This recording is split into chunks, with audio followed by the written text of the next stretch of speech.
Bienvenidos un día más a la tertulia de amigos en Radio Solidaria y Solidaria Televisión. Contamos hoy con la presencia de Miguel Díez. Miguel, bienvenido. Pues gracias a Dios y a vosotros, bien hallado. Bien.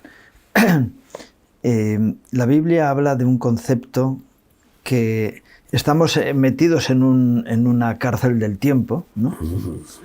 De la que Dios nos quiere liberar porque su naturaleza es atemporal. Quiere decir que está fuera del tiempo, es eterna. Y hay muchos aspectos en la vida del ser humano y también del cristiano, ¿no? En la que uno se cansa y deja de hacer lo que tiene que hacer o lo que ha sido llamado a hacer y se dedica a otras cosas, ¿no? Y en ese aspecto yo estaba pensando, ¿no?, que han sacado una palabra nueva para no decir la que dice la Biblia, de la perseverancia, y le llaman resiliencia, porque queda mucho más académico. Pero la realidad es que nos encontramos con muchas personas que empiezan algo y lo dejan a mitad de camino. Tú me comentabas antes de empezar el programa con respecto al tema de la vela y la oración. Y son dos temas en los que yo que he hecho el servicio militar, cuando uno estaba en el puesto de guardia, claro, no pasa nada. En realidad estás en un puesto que nunca ocurre nada, y había gente que se quedaba dormida. Ahí sí que pasaba, que venía el sargento, como lo pillara, tenía un problema. Y lo suyo es en la vela, hay que perseverar, porque no sabes cuándo va a venir el enemigo, ¿no? La palabra dice que si supiera el padre de familia cuando viene el ladrón. Pero no lo sabe porque no busca la oración, porque ese texto ese habla de otra cosa. Pero implica de dar revelación profética de las acechanzas y los ataques que Dios va a permitir que el maligno nos haga. Y por eso Pablo decía, no ignoramos ninguna de sus maquinaciones. Entonces viene de incógnito para los que no están en la alerta del Espíritu, los que no están velando y orando y recibiendo la información. Pero si lo saben, si el padre de familia sabe, si lo supiera, pero es que normalmente no lo saben, pero los que queremos saber, escudriñamos, oramos y clamamos al Señor y escuchamos, intentamos escuchar, y cuando leemos la palabra de Dios intentamos buscamos que el Espíritu Santo nos revele de qué nos está diciendo, que si nos habla, y que puede ser incluso pues unas palabras de salvación, de peligros graves, ¿no? Y estoy queriendo escribir un libro sobre frases especiales o de reflexiones, que se llama, y yo creo que todo lo que no es eterno es vano. Fíjate qué sencillo. Y nunca no lo he leído en ninguna parte nunca. Por definición, lo que no es eterno es vano. Es vano, lo que no es eterno es vano, es decir, forma parte del cronos. ¿Entiendes? Entonces lo que es eterno es lo que realmente permanece y no hay variación, porque las verdades son eternas y el mundo pasará porque es vano, pero las palabras del Señor nunca pasarán, y así muchas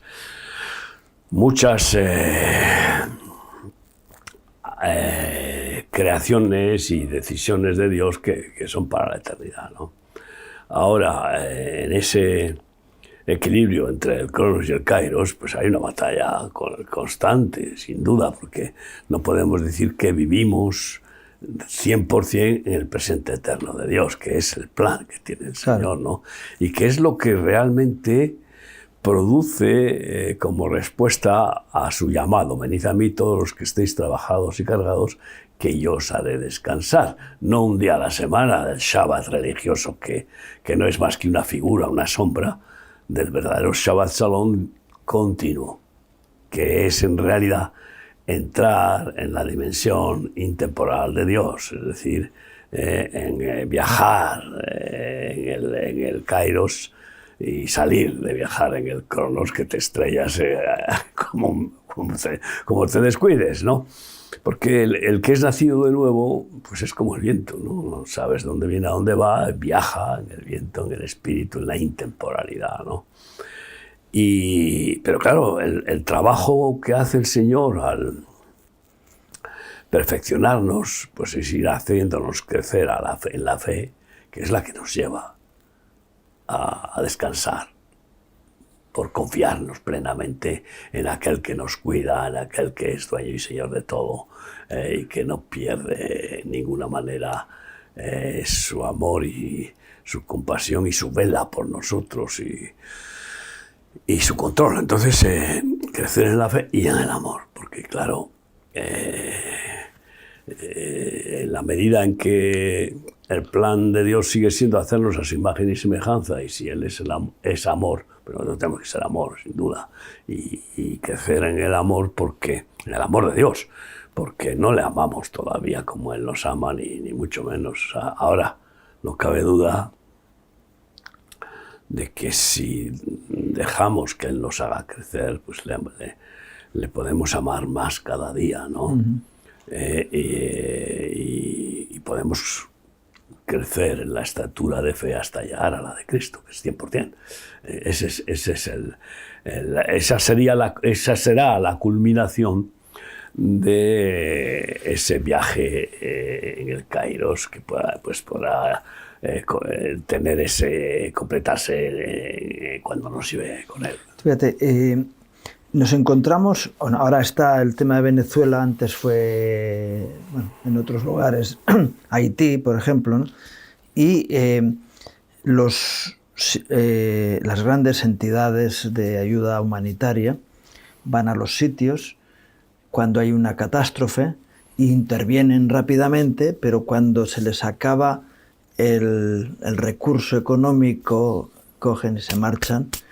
Yo recuerdo que, por ejemplo, proyectos que había en Guatemala de la Agencia Española de Cooperación Internacional, vehículos nuevos, tal, a los 3 años se iban y dejaban el proyecto y los vehículos se quedaban allá, a la intemperie, a que alguien los vendiera y lo metiera en el bolsillo y se abandonaran los servicios que prestaban, ¿no? Porque es que este es el tema. Si la sal se va, la corrupción vuelve otra vez a brotar, pero además con una rabia espantosa, porque ha sufrido estar contenida, ¿no? Y evidentemente, pues es lo que pasa con los impulsos sentimentales y políticos y de hacerse la foto, humanísticos, de socorrer en las catástrofes, pero claro, el buen pastor su vida da por las ovejas y no las abandona por nada. Por lo tanto, el que va como misionero, pues hasta que el Señor no le traslade a otro rebaño o a otra tragedia o a otra necesidad, pues ahí permanece, sin pensar en otra cosa que en las ovejas que Dios le ha puesto, a ovejas humanas y cabras también, para ver si se cambian, pues que Dios pone al cuidado de sus ministros, ¿no? Y eso es lo que ha pasado desde que empezamos en todos esos países donde hubo los terremotos, pues ahí continuamos. En particular, pues en Guatemala la obra se fue desarrollando, ahora pues tiene un impasse de consolidación y creció tanto que se ha quedado un poco, claro, ahora pero hubo un presidente en afirmarse, en ¿no? Guatemala hubo un presidente que te dijo hasta cuándo vais a estar aquí, ¿no? Porque la costumbre es decir, venís de Europa, hacéis un proyecto, tal, no sé qué, y luego os marchéis y nos dejéis huérfanos. Y te preguntó, es un presidente, ¿no? ¿Hasta cuándo vais a estar aquí? Sí, la respuesta fue pues hasta que el Señor nos permita y hasta quiera, que no quede... y hasta que no veamos a ningún niño en las basuras recogiendo las basuras, y a ningún anciano abandonado en las calles muriéndose, o a ningún alma sin haber oído hablar de Jesucristo como único y Señor Salvador. Así que, por lo tanto, pues imagínate, trabajo es indefinido. Y bueno, solamente cuando Dios quiere cerrar, cierra, ¿no? Nos cerró en Jerusalén. Nos cerró en Marruecos. Y nos cerró en Marruecos, que nos amenazaron con quitarnos la vida, así en una semana nos salíamos de allí, y 7 misioneros tuvieron que salir, porque yo no estaba con ellos y me llamaron y me dijeron, ¿qué hacemos? Digo, no, anda, dejarlo todo y salir, y abandonaron todo lo que tenían y fuera, y salir, porque no tiene sentido, ¿no? Como Jesús dijo, donde nos reciban, salir e ir a otro lugar, ¿no?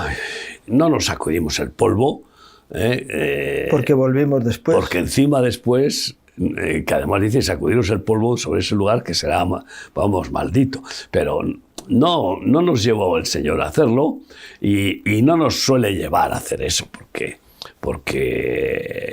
el amor del Señor nunca deja de ser y da muchas oportunidades. Y tuvimos que volver por reclamación de un gobernador de Marruecos, que nos pidió ayuda en una situación desesperante, ¿no?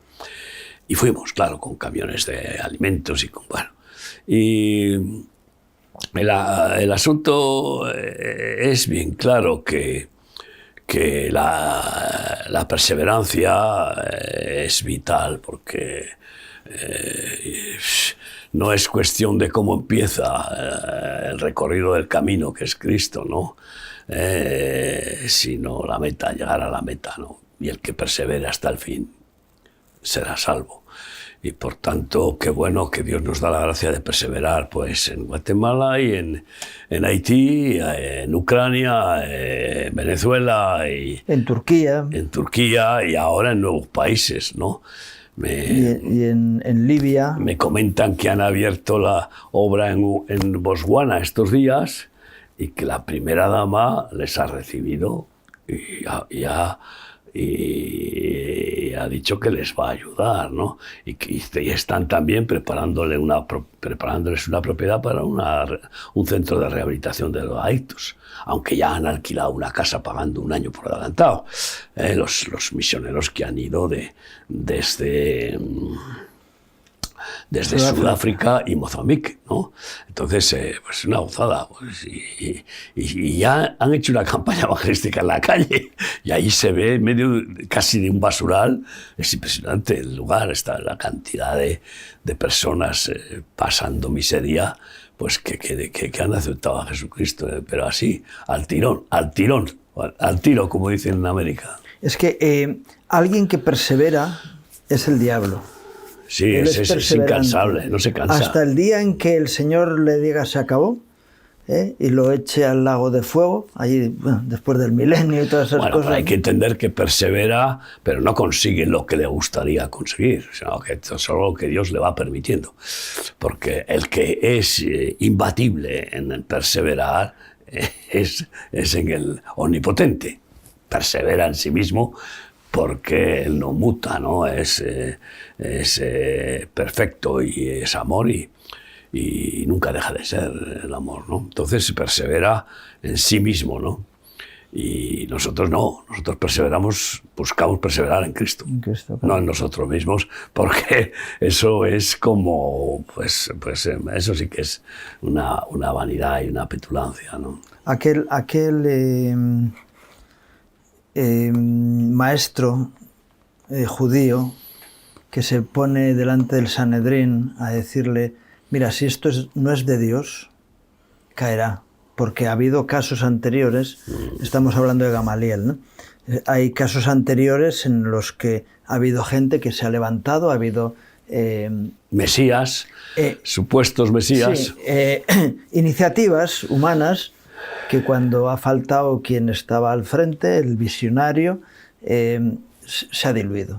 No, incluso el mismo visionario, el mismo falso Mesías, pues ha caído en desgracia por una forma o de otra, ¿no? Y al descubrirse su engaño, ¿no? Y porque además Dios interviene siempre que quiere y sobre todo para eliminar a los falsos cristos. De lo cual Jesús advierte que en el final de los tiempos aparecerán muchos falsos cristos y vendrá el último falso Mesías a Israel y le reconocerán como Mesías al último anticristo. Esto es algo que es espeluznante y que, claro, casi no se puede ni contar, porque Porque claro, es que dices, pero ¿qué está usted diciendo, no? Pues sí, así está profetizado y lo llama la Biblia el pacto con la muerte que hace Israel, que pacta 7 años con el anticristo para ser protegido Israel y poder reconstruir el templo, que lo tienen todo preparado, ¿no? Y bueno, pues imagínate tú pactar con el anticristo como si fuera el Mesías. O sea, en fin, es que el trabajo de Satanás, después de haber estado con Dios como ángel predilecto, y haber recibido además dones inimaginables, que no sabemos qué nivel de dones tiene, ¿no? Y que no se le han revocado, y por tanto que ha mamado la sabiduría de Dios, y entonces en su malignidad la usa, la tuerce, pues consigue trastornar a la humanidad, pero vamos, de una forma increíble, que ves a los seres humanos, en los cuales nosotros estábamos incluidos, como tontos cayendo en las redes, ¿no? O sea, en lugar de huir de la red, como locos a entrar en la red satánica, ¿no? Y bueno, pues ahí sigue haciendo su trabajo astuto, inteligente y perseverante, ¿no? Estaba con este tema del libro de las palabras proféticas escribiendo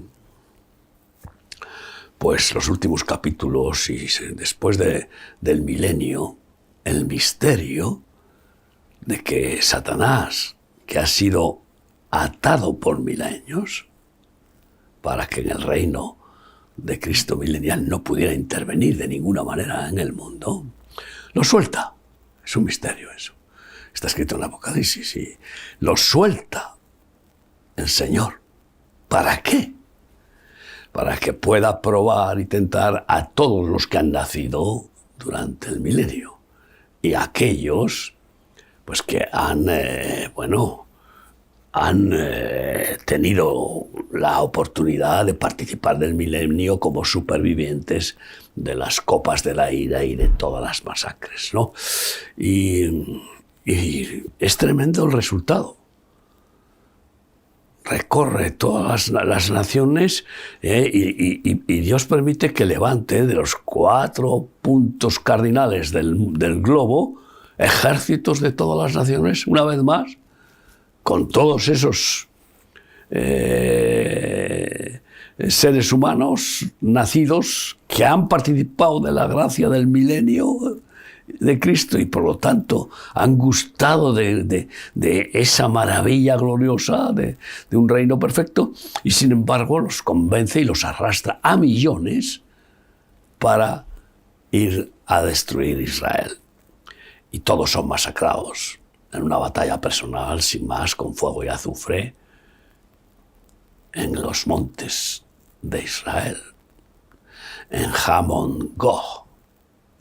No es la batalla de Armagedón, que esa es previa al reino milenial, y que efectivamente la vence Jesucristo para que pueda establecer su reino de paz. Pero la batalla de Hamon Gog, en la batalla de Armagedón, los israelitas van a estar 7 años recogiendo huesos por aquí, huesos por allá, cadáveres y enterrando. En esta batalla no, todos quedan hechos polvo, pulverizados como en Sodoma y Gomorra. No hay que enterrar a nadie. Es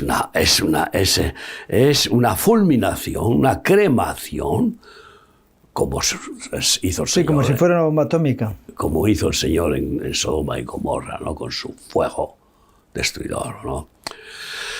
Y a partir de ahí ya queda completado el plan de Dios, y entonces nuevos cielos, nueva tierra, la Jerusalén celestial y todo este cosmos y los cielos de este cosmos, como si fueran lienzos, se enrollan, lo especifica claramente la palabra de Dios, se enrollan y lo hace desaparecer por fuego también.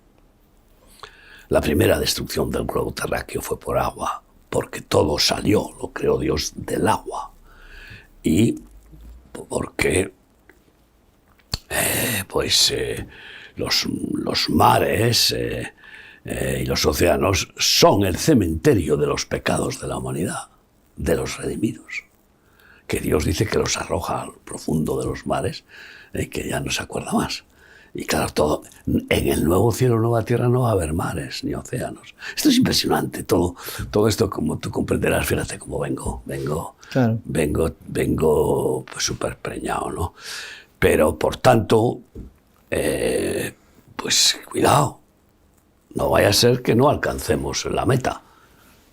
Y la advertencia es contundente contra doctrinas engañosas, todos esos falsos escatólogos y pastores buenistas que dicen que no va a haber gran tribulación,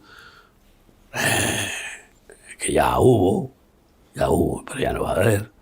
Entonces, y que por supuesto que no va a tener que la Iglesia enfrentarse al anticristo, va a ser llevada antes de todo, del anticristo al cielo, todo y bueno, que ya sufrió Cristo y que por tanto no tenemos que sufrir nada, ¿no? Entonces, pues no tenemos que amar, porque el amor es sufrido, ¿no?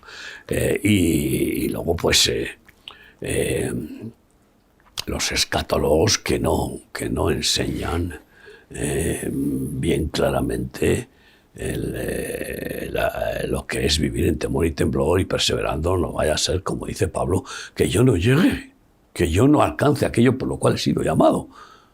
Que habiendo sido heraldo de la salvación de muchos se salven a través de nosotros y nosotros no lleguemos. Esto es terrorífico. Es terrible. Y entonces, cuidado con, sobre todo esa doctrina de salvo, siempre salvo, que es una un perjuicio terrible. Dice la palabra que el que es de doble ánimo no persevera en ninguno de sus caminos, ¿no? Entonces, hay personas que están absolutamente entregados al plan diabólico y van a permanecer en ello, y hay personas que están absolutamente entregados al plan de Dios y van a permanecer en ello, pero el problema está en aquel que tiene el corazón dividido. ¿Cuál es el trasvase? Porque en la realidad es que se produce, tú fíjate, una extraña contradicción de que el Señor saca tizones arrebatados del incendio, es decir, personas que persisten en darle la espalda y en pecar, y los llama, y los provoca, y los quebranta, y los saca para ser salvos. Y sin embargo, a las gordas, ovejas gordas, como dice exactamente la palabra, Sí, en Ezequiel. de Ezequiel, pues las echa al matadero. Es decir, que son las vírgenes necias, insensatas, ¿no? Entonces, otro de los buenismos, que es alucinante, de los falsos escatólogos, y estoy convencido que no sé de dónde sacan, que las vírgenes insensatas, pues aunque no sean arrebatadas, se salvan. ¿Pero de dónde pone eso? ¿Pero de qué estás? Digo, y sin embargo la palabra dice que más castigo tendrán aquellos que, habiendo recibido la benignidad del Señor, Hebreos 10 es contundente, ese capítulo le pone a uno los pelos de punta a decir, Señor, ten misericordia de mí, que yo no acabe contristando tu espíritu. Aquellos que, habiendo gustado la benignidad de Dios y no vivieran consecuentemente en temor de Dios, es como si pisotearan la sangre de Jesucristo y ya no habrá más sacrificio por ellos. Por lo tanto, recibirán mayor condenación que los incrédulos que no han tenido nunca la oportunidad de oír hablar de Jesús. No se salvarán, sí, el tibio, pero recibirán menos condenación que los otros. Bueno, tendrán oportunidad de conocer del Señor antes o después. Eso sí. Y luego están los tibios. Ese es el gran problema, el que está en mitad del camino. Oye, no soy tan bueno, no soy tan malo. estoy ahí en mitad del camino, hombre. No, el que está tibio no está consciente.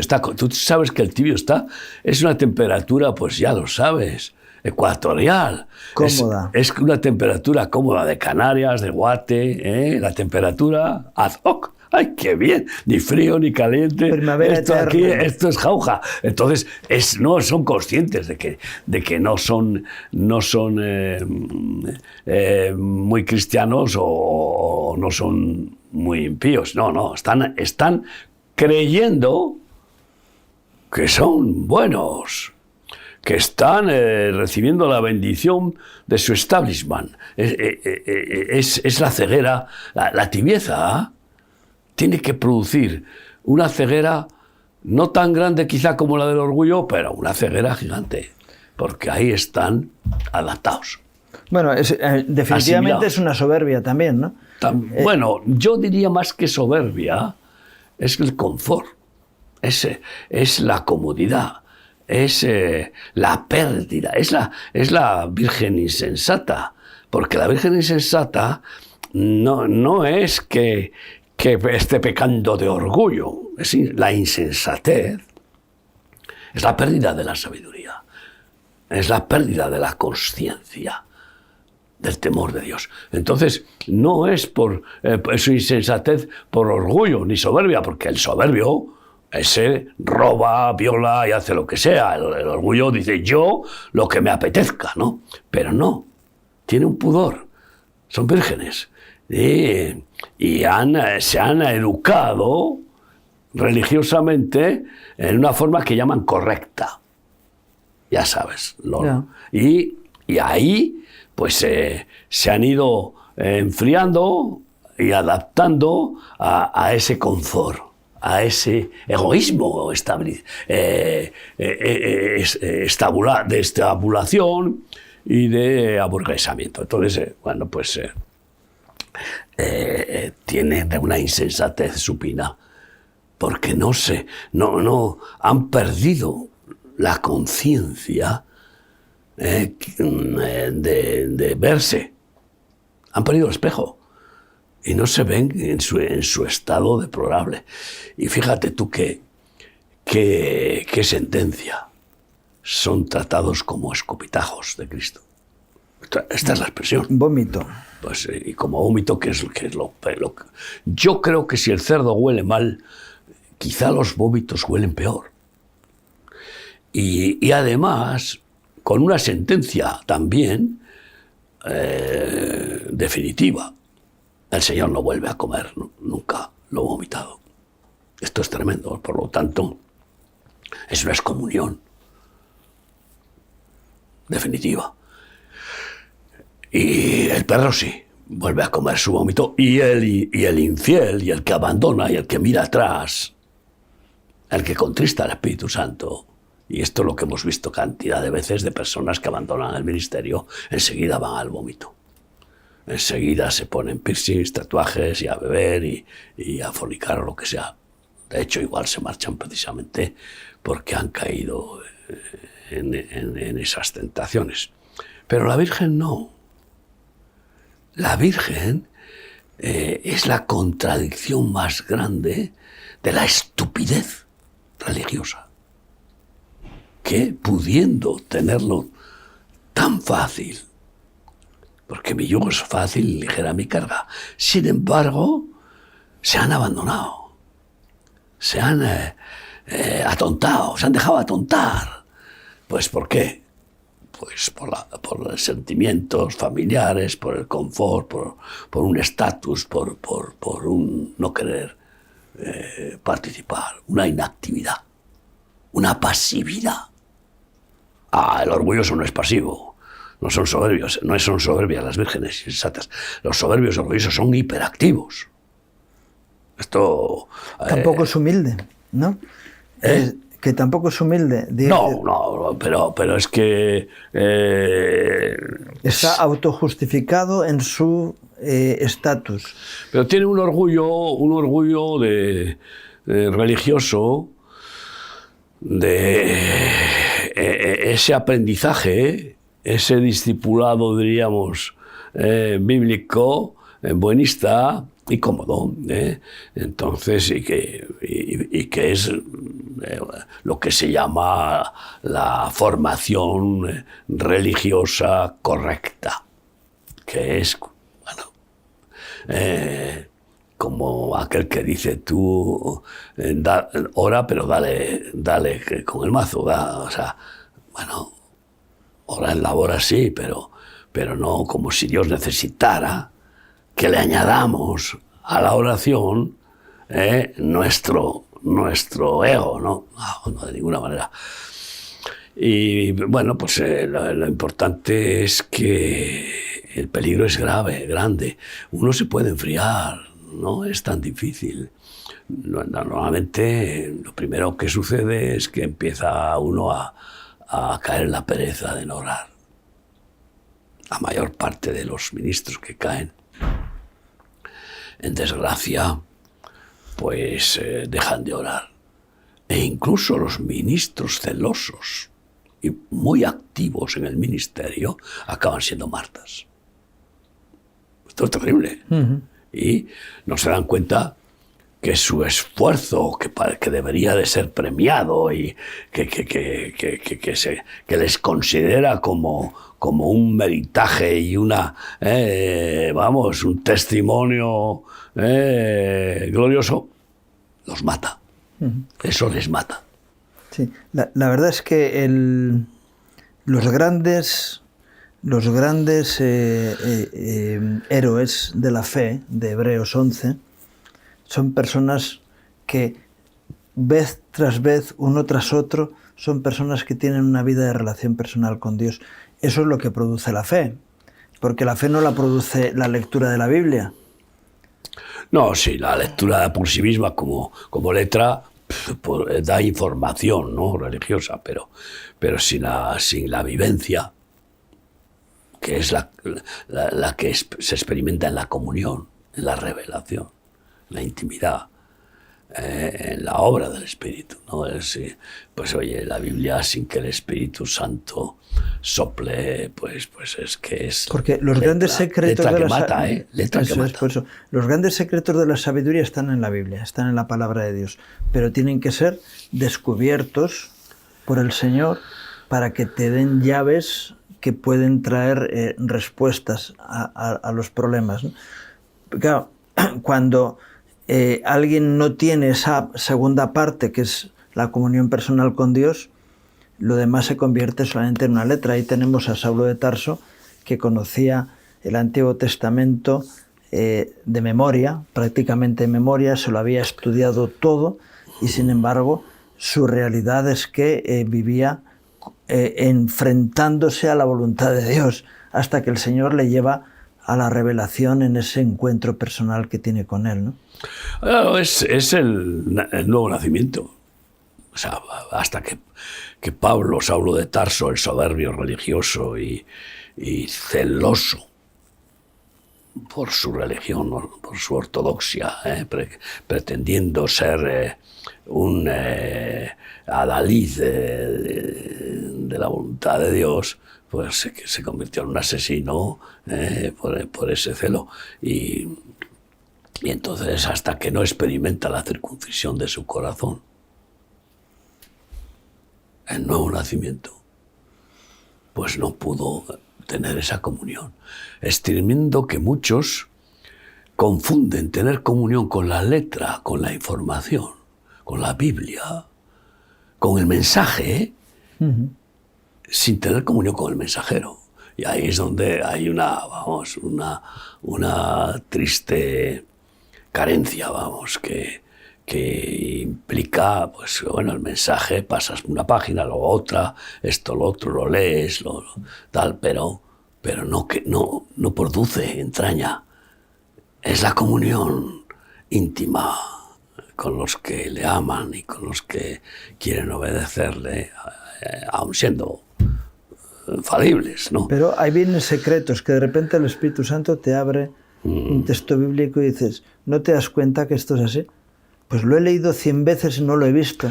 Pero ¿a quién revela así, de esa manera? A los que tienen ese anhelo, ese celo santo de escudriñar las Escrituras para honrarle, para conocerle.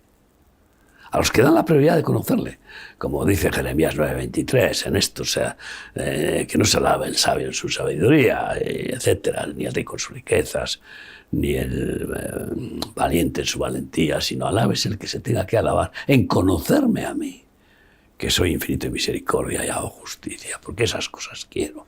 Entonces, nuestro anhelo debe ser, y no es tan fácil, crecer en el conocimiento de Dios. No se prodiga excesivamente porque no podríamos soportarlo. Qué tremendo que la gente se llame teólogo. Teólogo es una palabra griega que significa logos, conocimiento, teo, Dios, conocimiento. Zeus. Es curioso que encima se utiliza el nombre de Zeus. Bueno, es teo, ¿no? Zeus. Es Zeus, del griego Zeus. Es que logos Zeus. Es que, para empezar, no existe esa palabra en la Biblia. No. Teología. Evidentemente porque está ni escrito... Teólogo, ni teólogo, ni teología. En hebreo, no en griego, ¿no? Claro, pero es que ni siquiera existe teólogos en hebreo. Nada, no, ni teología. No. Existen los rabinos, existen los levitas, los sacerdotes, los intérpretes de la ley, de la Torá, etc. Pero los estudiosos, los sabios, muchas expresiones, ¿no?, de los que incluso en la bendita gracia de Dios son inspirados, ¿no? Pero nada, es la primera falacia de esa asignatura es pretender, es nombrarla. Es casi una blasfemia. Sí, por eso, pero decir, Además, ¿quién hará tratado de Dios? ¿Quién hará un tratado de Dios? Vamos a ver, venga. A ver, ponte y haz un tratado de Dios. Pero ¿tú qué te has creído? ¿Qué imagen me harás? No solamente física, sino qué imagen me harás en tu propia mente. Sí, ¿qué Dios vas a formar intelectualmente o religiosamente con ese compendio, con ese tratado, ¿no? Entonces, esa forma parte de la peor de las soberbias, que es la religiosa. Esa es más, alguien me dijo, creo que fue el hijo de Anacondia, ¿no?, que ha llegado a la conclusión, ya hace mucho tiempo, que el demonio más... Y ya sabes que ellos tienen el don de probablemente... Anacondia es uno de los mayores ungidos en el mundo con autoridad para echar demonios. Y han llegado a la conclusión que nosotros hemos llegado hace mucho tiempo también. El demonio más difícil de echar de una persona es el religioso. Porque se agarra ahí como una garrapata y está contento. El religioso se justifica y se siente importante. Y cree que puede justificarse. Desde la religión verdadera, aunque la Biblia habla de la religión verdadera, pero no existe una religión verdadera. Porque, bueno, quedaría la religión verdadera como aquella que te hace esclavo. Entonces, el satanismo sería una verdadera religión. De hecho, ya existe aprobada y legalizada la religión satanista, y que en Nueva York se inauguró con un templo a Satanás donde se hacen abortos y toda clase de orgías que no se puede uno ni imaginar. Y luego se han ido abriendo sucursales, aunque ya siempre han existido templos a Satanás. Esto está claro. Desde Babilonia como allá hasta en Cesarea de Filipo, donde llegó Jesús con sus discípulos, y había un templo al dios Pan, que es uno de los nombres de los principados de Satanás. La puerta del Hades. Dios pánico. Y ahí estaba la puerta del Hades que Jesús cerró, un volcán. Pero, bueno, lo cierto es que el engañador no puede ser menospreciado. Cuidado. No vayamos a creernos que Dios nos guarde. Todos los temas que he tocado en estos estudios que me tienen, pues eso, un poco embriagado, ¿no? Es llamarle, enfrentar a Satanás y desafiarle y provocarle, cuando el ángel del Señor dice que Jehová te reprenda. ¿Por qué el ángel del Señor, que es Jesucristo, dice que Jehová te reprenda? porque Jehová implica Padre, Hijo y Espíritu Santo. Y no se pronuncia Él en esa reprensión en exclusiva, sino como Dios trino, para que la reprensión sea absolutamente efectiva y total, no que no podría hacerlo Jesucristo, ¿no? Y entonces, pues, es una insensatez también, ¿no? Una insensatez menospreciar. Ni siquiera al demonio más pequeño se le puede despreciar. Como hay un proverbio, nunca menosprecies a un enemigo por muy pequeño que parezca. ¿Por qué? Porque, oye, un mosquito te puede matar. Sí, bueno, un virus, una bacteria. Que es más pequeño todavía que un mosquito. Es más diminuto, ¿no? Entonces no menosprecies a ningún enemigo, ni físico, ni, por supuesto, un pensamiento espiritual. Te puede matar. Sí. Una semilla que pone el diablo en tu corazón te puede desviar del camino. Claro, un poco de levadura puede leudar toda la masa, ¿no? Y bueno, seguimos proclamando que velad y orad para no entrar en tentación y perseverar en ello, ¿no? Pues eso de orar en todo tiempo. Y perseverar también en el testimonio al mundo, porque algo que nosotros a lo largo de los años en el ministerio hemos tenido como un principio es no quitar la luz al sitio donde Dios nos llevó. Es decir, no irnos nunca del lugar. A no ser que el Señor nos aunque alguna vez hemos tenido que salir de sitios, claro. Y siempre hay el anhelo de volver al sitio donde tuvimos que salir, ¿no? Bueno, hace poquitos se volvió a 2 provincias que habíamos dejado en España. En Cuenca Y en Gerona. Sí, efectivamente.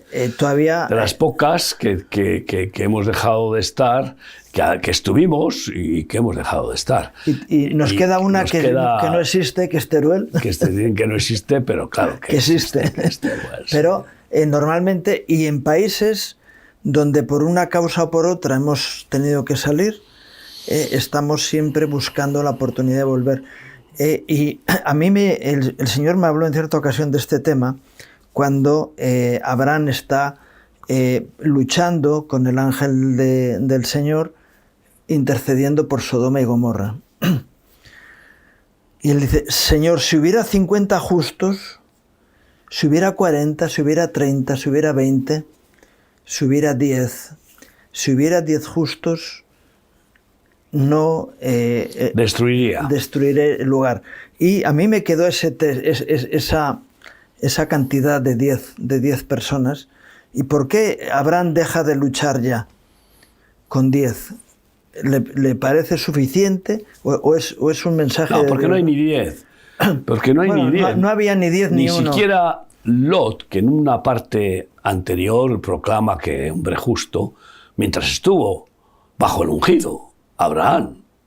Después, por motivos de codicia, de ambición de sus criados y suya y de su mujer. En él todavía había una pequeña semilla, pero...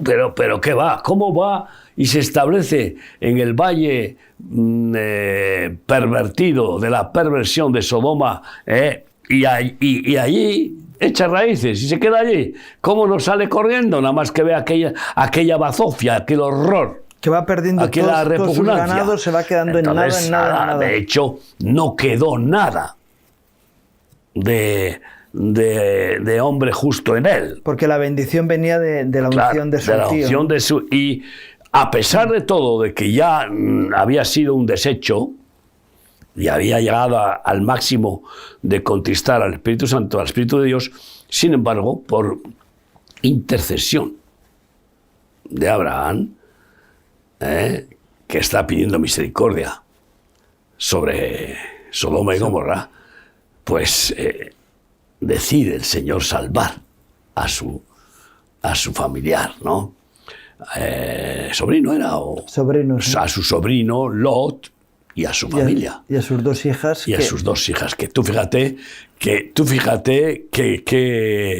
formación tenían, que luego pues emborrachan a su padre y generan dos naciones que siempre pelearon en contra. Quedan embarazadas y los que nacen son las cabezas de dos naciones que son las mayores enemigas de Israel, es decir, del tío,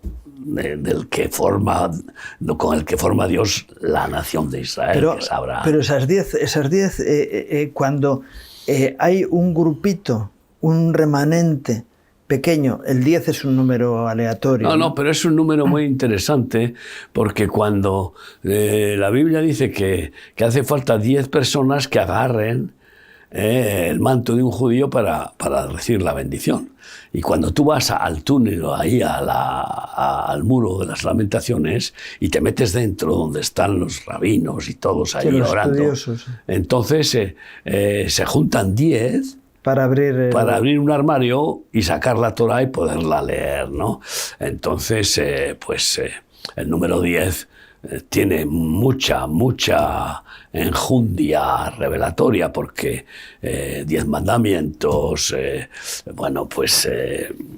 es una constante en el área de la ley, en ese área claro.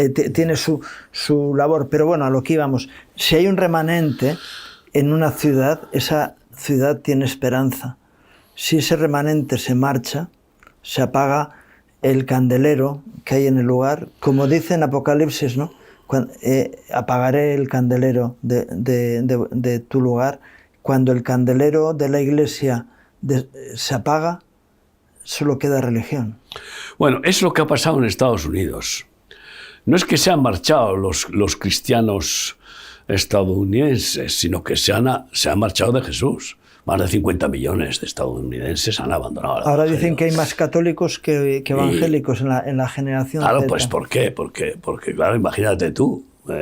Es como... En religión te gana el que es... Es como si salimos 300.000 personas de vivir en el País Vasco. Muchos por miedo, nosotros por servir al Señor, que tuvimos que venir a Madrid, porque era urgente y necesario. Pero que ya no votan allá, pues ¿qué sucede? Pues que ahora hay más vascos que maquetos, o sea, más vascos, más abertzales, y por eso pues gobiernan, ¿no? Pero en Estados Unidos el Señor ha quitado los 2 candeleros que había. Es una de las tragedias escatológicas que he comprendido. Mientras tiene candeleros el Señor, por esos candeleros que son sus gobernantes espirituales, no da maldición al país. Son los que Dios pone de atalayas y en la brecha, claro, para frenar a Dios, el castigo de Dios a los ciudadanos. Como Moisés y Aarón delante del pueblo. Pues entonces resulta que murió David Wilkerson, que era un candelero ungido y con revelación profética. Y después de ese candelero, cuando lo quita en un accidente de tráfico, se lo lleva, pues queda solo uno, Gigi Ávila, y también se lo lleva. ¿Quién queda ahora de candelero ungido de verdad en Estados Unidos? No lo hay, yo no lo he encontrado, por mucho que he orado y que miro y no lo veo. Hará, pues eso, habrá ministros más o menos temerosos de Dios o más o menos piadosos, pero candelero ninguno, porque el mismo hijo de Billy Graham, que fue un candelero, diríamos, no de unción sobrenatural del poder del Espíritu Santo, un candelero de la palabra. Pues el hijo de Billy Graham, que estuvo aquí en Madrid, pues realmente no es candelero en términos de iluminar ni proféticamente, ni con milagros, ni sanidades, etcétera, que son lo que el Señor hizo a través de David Wilkerson. Empezó el gran milagro de la rehabilitación de drogadictos, que fue el pionero, y que vamos, que aquello era un imposible. como sabemos que la rehabilitación de un drogadicto es un imposible. Pero Dios hace esos imposibles a través de sus ungidos, ¿no? Y claro, eso conlleva además liberación de demonios, sanidades y tal. Y eso no lo vemos en este ministro respetable y bueno, pues creo que no, y en Estados Unidos ha habido aceptable dentro de lo que hay, pero no hay ningún... Dime un candelero ahora ha mismo. habido una crisis espiritual desde que faltaron esos 2 candeleros. La Iglesia evangélica en Estados Unidos ha pasado por un oscurantismo durante... Y un fanatismo religioso. O sea, una generación. Nada, se ha adaptado a la letra, ha caído en el humanismo religioso de la forma más vergonzosa. Aunque yo estoy sintiendo que está empezando a haber un mover de regeneración. No, está empezando a mover lo que se llama, al no tener 2 candeleros, la intervención de la vara de Dios fulminante. Y no cesa. Todavía esos quebrantamientos de Dios en Estados Unidos, a pesar de que es continuo, todos los días hay, pues hace poco, ayer o antes de ayer, un tornado, bueno, pero yo qué sé, por ejemplo, el fuego evangelístico, etcétera. Pues eso está quebrantando a los que, especialmente a los que conocieron al Señor, para que se vuelvan. Volveos a mí. Y cuando ese quebrantamiento llegue al punto de la misericordia de Dios, entonces levanta otros 2 candeleros para que hagan la gran cosecha de sanar almas y salvarlas, porque Dios hace la herida y luego manda. Porque yo sé que, por ejemplo, en el tema misionero, que ha habido un parón durante casi una generación en Estados Unidos, ahora se está empezando a despertar. No, pero hay poquita cosa. Tú sabes lo que hubo en Estados Unidos. Bueno, sí, pero miles, bueno, cuando ves invadieron el mundo. Ves la mano, pero invadieron el mundo entero. Luna, mandaron misioneros a todo el mundo. Solo un siervo de Dios, que fue pues un ungido, ¿no? Pues un ungido, quizá no un candelero tampoco, al estilo de lo que es. Los candeleros son 2 profetas, o apóstoles y profetas, que realmente son únicos. No pone siempre el Señor muchos más, no, 2 candeleros, ¿no? Los otros pueden ser ungidos, que son pastores, maestros o lo que sea. Y solo uno que yo puedo mencionar y que he conocido, pues tenía 1000 misioneros por el mundo hace 45 años o 40 años. Y les enviaban $1,000 al mes a cada uno de entonces, $1,000 de entonces, para que no tuvieran problemas, dificultad, sino que estuvieran cubiertos. Y además, bueno, pues abrieron locales de culto, por ejemplo, pues oye, cuando llegamos a Tenerife vimos allí un cine que habían comprado para una iglesia de local. Tenerife, ese ministerio lo había comprado. Entonces, millones de dólares, yo diría casi diarios, salían y miles de misioneros todos los años. Era una pasión, como debe ser. Sí. Porque el que no tiene la pasión de la gran comisión de Cristo, las grandes comisiones de Cristo, que son las definitivas declaradas en su despedida, id por todo el mundo para salvar almas y predicar el Evangelio, o id por todo el mundo y hacer discípulos a todas las naciones, pues ¿qué tiene?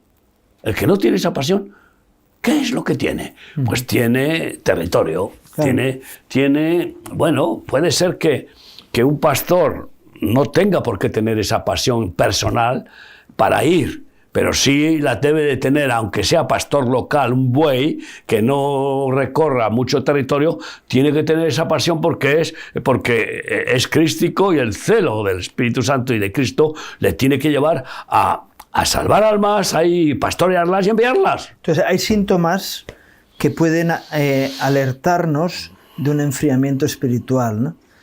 Y uno de ellos es el envío de misioneros. Puede ser La Iglesia que no envía misioneros, entonces, ¿para qué está? ¿Para qué está? ¿Qué sentido tiene esa Iglesia? Engordar, aumentar los prosélitos, los diezmos, las ofrendas, engordar. Eso se llama enramada religiosa. Y claro, qué bueno es romper las iglesias, venga, fuera. Una antorcha como a las zorras de Sansón, de fuego, una lengua de fuego. Empujando a las zorras para que vayan quemando los campos enemigos. No, pues, definitivamente pasión. Yo sabes que uno de los lemas que más me gusta pedirle al Señor que no se pierda en mi corazón es visión, pasión, acción. Y la visión viene, pues, de la revelación de los que le buscan, pero no de forma religiosa, sino en secreto, en una comunión íntima. Y los que quieren conocerle y agradarle, honrarle, y que se enamoran de él, y que quieren enamorarse más. Porque... Y cuando hay un enfriamiento hay que ponerse de rodillas a pedirle al Señor que encienda otra vez el celo. Mejor que no lo haya. Sí, mejor que no lo haya, pero si hay un enfriamiento... Es difícil que el que está enfriado por sí mismo, salvo que no se produzca una chispa de una vara de Dios. Ya sabes que a veces el golpe de vara parece que es de hierro, ¿verdad? Porque dice que gobernará con vara de hierro, y produce chispas, ¿no? Que alguien que está frío reaccione. Ahora, esa vara de hierro puede ser el oportuno profeta, el oportuno pastor, hermano o consejero que vela por sus seres queridos, por los hermanos y por los que van enfriándose. Pero por sí mismo es difícil aconsejarle que él se renueve. Claro que puede hacerlo si tiene la revelación de su temperatura. ¿Y quién se la da? Él a sí mismo normalmente pues tiene que mirarse al espejo, ¿verdad? Mirarse al espejo y al espejo de la palabra. Claro, cuando va al culto, por ejemplo, pues Dios está ahí queriendo que ser espejo. Y la palabra no vuelve vacía, la palabra le busca. Y Dios es el que nos busca en realidad. Y si te constipas, tienes que tomar vitaminas. Sí. Y vitaminas santas, ¿no? Cuando nos dicen, ¿y qué bien estás y tal con tus años? Digo, jalea real. La jalea del rey, no la jalea real de las abejas terrenales, que también, si es posible, pero la jalea del rey. ¿Qué es eso? Pues la unción, la gracia, los frutos y dones del Espíritu Santo, su misericordia y su bendición, porque si no... Cantamos, te daré lo mejor del trigo, es decir, palabra viva, de la miel de la roca te daré. Esa es la jalea real. Esa es la jalea real, la roca eterna. Qué curioso que puede dar la roca de agua viva. Es impresionante, es un milagro que Dios hace a través de Moisés, simboliza bien claramente que Jesucristo, la roca eterna, nos da todo. Agua viva, que es los frutos y poder del Espíritu Santo, vino nuevo y miel del amor de Cristo, es glorioso. Y aceite para el pellejo, cuando te vas haciendo viejo. Pon aceite en el pellejo, pero aceite que es la unción y el amor, poder de Dios, ¿no? Y no me puedo olvidar, para terminar, si me permites, que oremos por Israel una vez más, porque se ha vuelto a recrudecer el conflicto. Sabíamos que no se puede uno fiar y pactar y pensar que van a cumplir pactos aquellos que solo piensan en matar. No. Esa actitud de jamás de entregar el gobierno, ¿qué más da si no entrega las armas? Pues y aunque entregues armas, tienes otras. Así que... Ya, pero si no entrega las armas o no renuncia y se deja controlar, y renuncia a matar, pues el gobierno lo controla igual, porque por el miedo los que gobiernan están paralizados. Y lo mismo, Irán, pues ya vemos lo que está pasando. Por lo tanto, Israel va a ser considerado el chivo expiatorio. No le van a culpar a Trump del desastre que se está gestando y que va creciendo. No le van a culpar a Trump, sino a Israel, de todo este conflicto del Oriente Medio. Y por eso hemos de orar por Israel, porque Dios va a permitir que sea perseguido, vituperado en todo el mundo, para que se cumpla la ley total y para que salgan del mundo y se refugien en su tierra, que milagrosamente la concedió Dios cumpliendo sus promesas después de 2000 años de no tenerla. Y no quieren volver, y van a tener que volver, y por eso Dios va a desatar esa gran persecución. Pero hemos de orar por ellos, para que Dios, que es misericordioso, pues salve y revele y les quite las cataratas a los judíos y puedan ver al Mesías Jesús. Y vamos a ir a Israel, si Dios quiere, este año.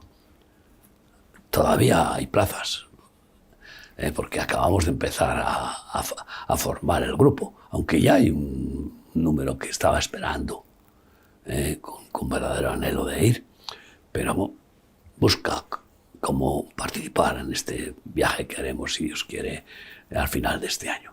Todavía no tengo las fechas, pero pronto las tendremos, y por favor, acompáñenos a orar por Israel una vez más y por la Iglesia, especialmente la perseguida. Están atacando, por ejemplo, cruelmente el norte de Malí. No quieren dejar ni un cristiano en el norte de Malí, como no quieren dejar ni un cristiano en el Congo, ni en tantos otros países como Nigeria, etc. Y están matando y matando. Oremos por los que están sufriendo persecución, y en este caso persecución criminal de martirio. Que Dios les guarde, les fortalezca y que no decaiga la fe en ellos a pesar de esa tremenda prueba de martirio. Vamos a orar. A mí me llegó una información de fechas del 9 al 15 de diciembre, no sé si es definitivo. Pues puede ser, sí, será. 9 al 15 de diciembre. Muy bien, pues seguiremos diciéndolo de todas maneras, sí. Pero ya pues piensen ustedes en hacer la reserva, porque al no ir en julio, pues vamos a ir con muchas bajanas en este viaje, y espero estar con ustedes, si Dios lo permite, mi esposa y yo y otros siervos de Dios. Vamos a orar, sí. Padre, porque tú no cambias, no hemos sido destruidos, porque tú sí que realmente permaneces. Tu amor es eterno, permanece día tras día, Señor, y tu gracia no se corta en aquellos que te buscan, Señor. Y por eso queremos acercarnos a tu trono de gracia un día más, a pedir, Señor, de tu ayuda, que nos des la gracia de poder perseverar en tu amor y en tu misericordia, y que nos des la gracia de poder acercarnos a ti, Señor. Señor, como aquel que es galardonador de los que le buscan, queremos buscarte. Pon ese anhelo en el corazón de cada uno de tus hijos, Señor, y líbranos de la tibieza, del acomodamiento, Señor, que podamos cumplir con tus propósitos y tus planes. Señor, guíanos a toda la verdad y a andar en tu camino. Señor, líbranos de los enemigos externos y de los internos, empezando por nuestro propio corazón, Señor, y aquellos que nos dan consejos carnales en lugar de la dirección de tu Espíritu Santo. Guarda a Israel especialmente, Señor, que puedan levantarse voceros conforme a tu voluntad, guiados por tu Espíritu Santo, para llevar, Señor, a tu conocimiento a aquellos que están viviendo en un sistema religioso. Trae libertad, Señor, sobre ellos, te lo pido en el nombre de Jesús. Amén. Amén. Bueno, gloria a Dios. Gracias, Miguel, por este tiempo. Siempre al Señor y a vosotros. Y gracias a ustedes por acompañarnos en este programa, deseándoles un día más que Dios traiga gracia y bendición a sus vidas, sus familias, sus trabajos. Que Dios les bendiga.